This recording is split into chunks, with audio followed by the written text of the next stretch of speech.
Hi there, Techno Rabbi. Good afternoon, Joe. I was just talking with some friends about how technology is making our lives easier because it's more efficient to let computers do this and that. Everything is being prepared for us and the steps are being minimized. But at what point is easier being replaced by sloth, to use the seven deadly sins? And there's a reason why being lazy or sloth is one of the seven deadly sins. But if we take away seven deadly sins, the name, and just label them as human qualities, as human beings, we have a propensity to greed. We have a propensity to be lazy. We have a propensity too much. So if we take away the idea that it's a sin and just have a list of what it means to be human, that means that this is a good list. It's a warning, like the lights on the dashboard of our cars. And it comes on and says, this isn't a good time not to pay attention, or you're eating too much. Let's stop right now, even though it tastes good.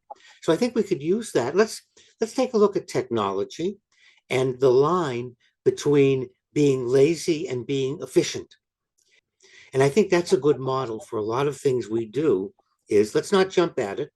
Let's stop for a minute and say, is it helpful? Is it really saving me time? Or am I opting for it just because I want to continue binging my favorite TV show on demand? I remember when I carried the phone numbers of about 50 friends and acquaintances in my head. And now, when somebody asks me what my daughter's cell phone number is, I have to look it up every time. So Well, it's much you're, easier for me to call her, but it's damaged that part of my memory that retained that information. Now, you could argue it leaves more room for other information, but is that bottom line an improvement? you're lucky. I have to look up my own phone number when I'm somewhere and they say to me, "What's your number?" And I go, "Oh, wait a minute." So, what's the warning light on our dashboard, Rabbi? At what point do we say, I'm relying too much on convenience or technology? I need to take the stairs instead of the elevator. This is the hard part because we have to do that. And it's really a temptation to find the closest parking space to the store and not do any walking, rather than the farthest parking space and walk. Take two stairs, one level up, two levels down on the stairs. And when it comes to make that choice, I'll wait for the elevator.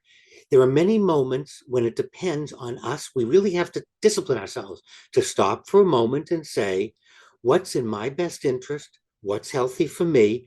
And as it turns out, it's always the middle way. There's your indicator. If it's to an extreme, if I'm eating in Chipotle every day for the last 5 years or McDonald's, then that's not good. If I do Chipotle occasionally, that's good. So there's your answer, Joe. It's the middle way, no extreme, not shunning things completely or embracing them completely. Let's always opt for the middle way. Well, you're my middle way, Rabbi. I always opt for you whenever I can. Thank you very much. And you can depend on me to keep you in the center of the road, Joe.